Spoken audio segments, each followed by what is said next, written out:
नमस्कार, दिल्ली न्यूज में आपका बहुत बहुत स्वागत है। चलिए देखते हैं आज की 25 फटाफट काम की और महत्वपूर्ण बड़ी खबरों को।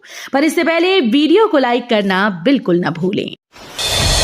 आईजीआई एयरपोर्ट पर खराब मौसम का दिखा असर, 49 फ्लाइट्स में देरी, रद्द करनी पड़ी 11 उड़ानें। इंदिरा गांधी अंतर्राष्ट्रीय एयरपोर्ट पर शनिवार को कुल 49 उड़ानों में देरी देखने को मिली। इन उड़ानों में 16 अंतर्राष्ट्रीय और 33 घरेलू उड़ानें शामिल हैं। इसके साथ ही 11 उड़ानें रद्द करनी पड़ी, जिनमें 2 अंतर्राष्ट्रीय और 9 घरेलू उड़ानें थीं। आईजीआई एयरपोर्ट पर 16 अंतर्राष्ट्रीय उड़ानों में विलंब देखने को मिला। दिल्ली में ई रिक्शा चालकों के खिलाफ शुरू होगा एक्शन, सरकार ने दिए कार्रवाई के निर्देश। जरूरी दस्तावेजों के बिना दिल्ली की सड़कों पर अवैध रूप से दौड़ रहे ई रिक्शा के खिलाफ दिल्ली सरकार सख्त कार्रवाई करेगी। सरकार की ओर से ऐसे अवैध ई रिक्शा और जुगाड़ रिक्शा के खिलाफ परिवहन विभाग को कड़ी कार्रवाई करने के निर्देश दिए गए हैं। इस संबंध में परिवहन विभाग ने आदेश जारी कर दिया है। आप में बड़ी टूट, 13 बागी पार्षदों ने इंद्रप्रस्थ विकास पार्टी का किया ऐलान। दिल्ली नगर निगम की राजनीति में शनिवार को नया राजनीतिक भूचाल आ गया। आम आदमी पार्टी की 2.5 वर्ष तक निगम में सत्ता में रहते हुए नेता सदन रहे आदर्श नगर से पार्षद मुकेश गोयल ने 12 पार्षदों के साथ शनिवार को इस्तीफा दे दिया। इसके कई राजनीतिक कारण भी मुकेश गोयल और अन्य पार्षदों ने बताए हैं। महात्मा गांधी सीरीज के 20 रुपए के नए नोट जारी करेगा आरबीआई, गवर्नर संजय मल्होत्रा के होंगे हस्ताक्षर। भारतीय रिजर्व बैंक जल्दी महात्मा गांधी सीरीज के 20 रुपए के बैंक नोट जारी करेगा। इन नोटों पर गवर्नर संजय मल्होत्रा के हस्ताक्षर होंगे। इन नोटों का डिजाइन हर तरह से महात्मा गांधी सीरीज के 20 रुपए के बैंक नोटों जैसा होगा। आरबीआई ने बताया कि केंद्रीय बैंक की ओर से पूर्व में जारी किए गए 20 रुपए के सभी बैंक नोट वैध मुद्रा बने रहेंगे। दिल्ली पुलिस कर्मियों के लिए गुड न्यूज, कल्याणकारी योजनाओं के लिए बढ़ाया जा सकता है फंड।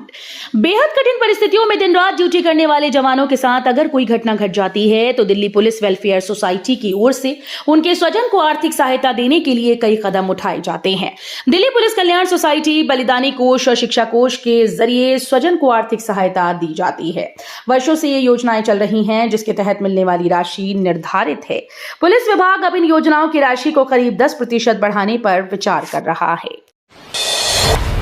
आप नेता सौरभ भारद्वाज भी अब भ्रष्टाचार के मामले में फंसे। दिल्ली विधानसभा चुनाव में करारी हार का सामना करने वाली आम आदमी पार्टी इस वक्त कई चुनौतियों से घिरी है। सबसे बड़ी चुनौती मुख्य विपक्ष की भूमिका निभाते हुए लोगों में पार्टी के लिए वही विश्वास पैदा करना जो पहले था। इस बीच आम आदमी पार्टी के एक और नेता के खिलाफ भ्रष्टाचार के मामले जांच शुरू करने की इजाजत मांगी गई। ये है पार्टी के तेज तर्रार नेता सौरभ भारद्वाज। इन्हें पार्टी की दिल्ली इकाई का अध्यक्ष भी बनाया गया है। आपका बड़ा दावा, पार्षदों के इस्तीफे में गहरी साजिश, बीजेपी ने 5-5 करोड़ का दिया लालच। आम आदमी पार्टी के नेता अपनी पार्टी में टूट के लिए भाजपा को जिम्मेदार ठहरा रहे हैं। आपके मुख्य प्रवक्ता प्रियंका कक्कड़ ने इसे भाजपा की गहरी साजिश करार दिया। उसका कहना है कि महापौर चुनाव के समय से ही भाजपा नेता आपके पार्षदों को तोड़ने में लगे हुए थे। इसके लिए पार्षदों को 5-5 करोड़ रुपए का लालच भी दिया गया था।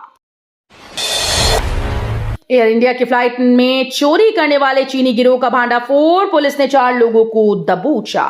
अंतर्राष्ट्रीय उड़ानों में चोरी करने वाले गिरोह का भांडाफोड़ कर इंदिरा गांधी अंतर्राष्ट्रीय एयरपोर्ट थाना पुलिस ने एक चीनी नागरिक को गिरफ्तार किया और 3 को हिरासत में ले लिया। गिरफ्तार किए गए आरोपित की पहचान बेन लाई पैन व हिरासत में लिए गए मेंग गुआंगयांग चांगमांग और लियू जी के रूप में हुई। मंत्री प्रवेश वर्मा ने दिल्ली के 48 गांव को शहरीकरण करने का किया ऐलान। दिल्ली के 48 गांव की तस्वीर बदलने वाली है। दिल्ली की रेखा गुप्ता सरकार में मंत्री प्रवेश वर्मा शनिवार को दौलतपुर में किसानों की अलग अलग मांगों को लेकर चल रहे अनशन के बीच पहुंचे। उन्होंने किसानों से बातचीत की और अनशन खत्म कराया। इस दौरान उन्होंने कई अहम घोषणाएं भी की। प्रवेश वर्मा ने कहा कि राजधानी का बहुप्रतीक्षित मास्टर प्लान 2041 अंतिम चरण में है। इसको जल्द ही लागू कर दिया जाएगा। दिल्ली में आफत वाली आंधी, दीवार गिरने से 2 की मौत। दिल्ली के नबी करीम इलाके में एक बड़ा हादसा हो गया। बताया जाता है कि दीवार गिरने से 2 लोगों की मौत हो गई, जबकि एक अन्य के घायल होने की खबर है। हादसा शनिवार शाम को तेज आंधी बारिश की वजह से बताया जा रहा है। इलाके में एक निर्माणाधीन बेसमेंट की दीवार ढह गई, जिसमें 2 मजदूरों की मौत हो गई, जबकि एक घायल हुआ।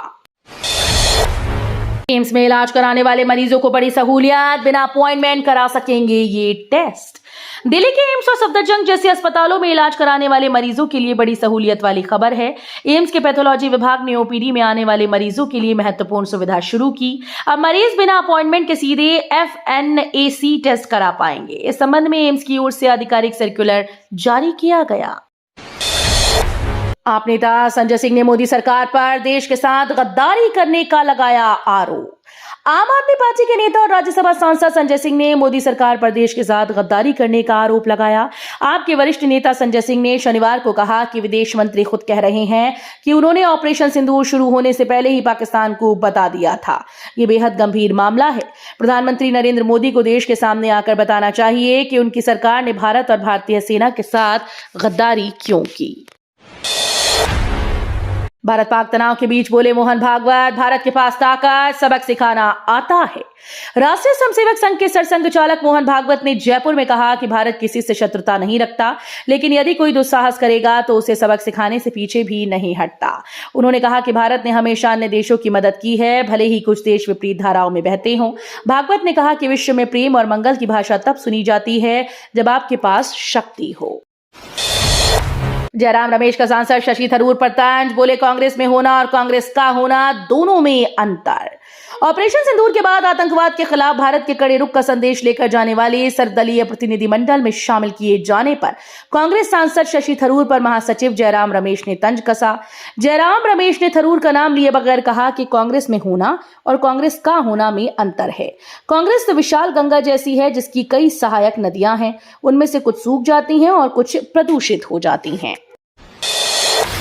जासूस ज्योति की रील से बड़ा खुलासा, जनवरी में गई पहलगाम फिर पाकिस्तान। जासूसी के आरोप में गिरफ्तार की गई हरियाणा की रहने वाली यूट्यूबर ज्योति मल्होत्रा को लेकर एक बड़ा खुलासा हुआ। आतंकी हमले से पहले वो पहलगाम गई थी। ज्योति के इंस्टा अकाउंट को खंगालने पर यह सामने आया है कि वो पहलगाम आतंकी हमला होने से 3 महीने पहले श्रीनगर की यात्रा पर थी। इस दौरान ज्योति पहलगाम भी गई। जनवरी में श्रीनगर घूमने के बाद वो मार्च के महीने में पाकिस्तान भी गई थी। मोदी सरकार ने शशि थरूर को दी पाक की पोल खोलने की कमान। पाकिस्तान को पूरी दुनिया में बेनकाब करने की भारत ने अब तैयारी कर ली है। ऑपरेशन सिंदूर के बाद अब सरकार का फोकस पाकिस्तान को कूटनीतिक तौर पर घेरने का है। इसके लिए मोदी सरकार ने ऑल पार्टी डेलीगेशन बना दी। ये डेलीगेशन दुनिया भर के देशों में जाकर पहलगाम हमले और उसके बाद पाकिस्तान पर किए गए ऑपरेशन सिंदूर को लेकर झूठे प्रचार की पोल खोलेगा। ऑपरेशन सिंदूर पर मोदी सरकार की मल्टी पार्टी डेलीगेशन की लिस्ट में शशि थरूर का नाम है, मगर कांग्रेस की लिस्ट में शशि थरूर का नाम गायब है। ऑपरेशन सिंदूर पर राहुल गांधी ने विदेश मंत्री जयशंकर को घेरा। क्या पाकिस्तान को ऑपरेशन सिंदूर की जानकारी भारत ने पहले से दे दी थी? लोकसभा में नेता प्रतिपक्ष राहुल गांधी ने एक्स पर पोस्ट करके भारत पाकिस्तान के बीच सैन्य कार्रवाई को लेकर गंभीर आरोप लगाया है। उन्होंने कहा कि भारत ने ऑपरेशन सिंदूर शुरू करने से पहले ही पाकिस्तान को इसकी जानकारी दी, जो कि एक अपराध है। अब बच्चों के आधार कार्ड बिना अपॉइंटमेंट तुरंत होंगे अपडेट। गाजियाबाद जिले में बच्चों को अब अपने आधार कार्ड में बायोमेट्रिक अपडेट कराने के लिए आधार सेवा केंद्रों पर अपॉइंटमेंट लेने की जरूरत नहीं होगी। अभिभावक उन्हें आधार सेवा केंद्रों पर ले जाकर उनके आधार कार्ड में सीधे बायोमेट्रिक अपडेट करवा पाएंगे। इससे बच्चों के साथ अभिभावकों को भी सहूलियत होगी।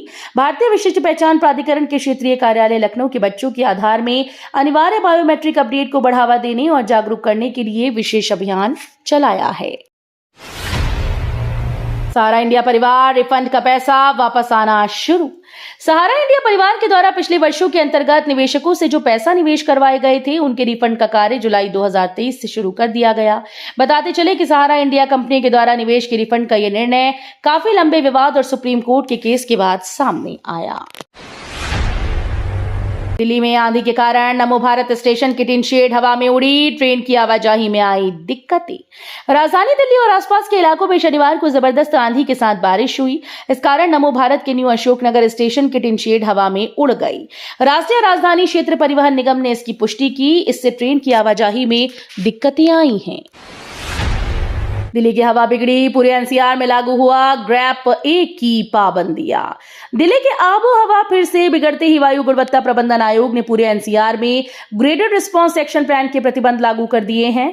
वायु गुणवत्ता सूचकांक में सुधार के पूर्वानुमानों के बावजूद प्रदूषण का स्तर अब भी हाई बना हुआ है। ग्रेटर नोएडा में चोरी की बाइक इंस्टाग्राम पर बेचने वाली 2 बदमाश गिरफ्तार। ग्रेटर नोएडा के सेक्टर इकोटेक 1 कोतवाली पुलिस ने बाइक चोरी करने वाले 2 बदमाशों को गिरफ्तार किया। आरोपियों से चोरी के साथ बाइक बरामद हुई। ये बदमाश चोरी की बाइक को बेचने के लिए इंस्टाग्राम पर उसका फोटो लगाते थे। एडीसीपी सुधीर कुमार ने बताया कि पुलिस टीम ने भाटी गोल चक्कर के पास से 2 बदमाशों को गिरफ्तार किया है। दिल्ली के स्कूल्स में छुट्टियों के दौरान इंटर्नशिप के लिए सर्कुलर जारी। दिल्ली के स्कूल्स में छुट्टियों के दौरान चलाए जाने वाले इंटर्नशिप प्रोग्राम के लिए शिक्षा निदेशालय ने सर्कुलर जारी किया। इसमें स्कूल के प्रमुखों को सत्यापन प्रक्रिया को मजबूत बनाने के निर्देश दिए गए। इसका उद्देश्य छात्रों को व्यावसायिक पाठ्यक्रमों में सार्थक अनुभव दिलाना है।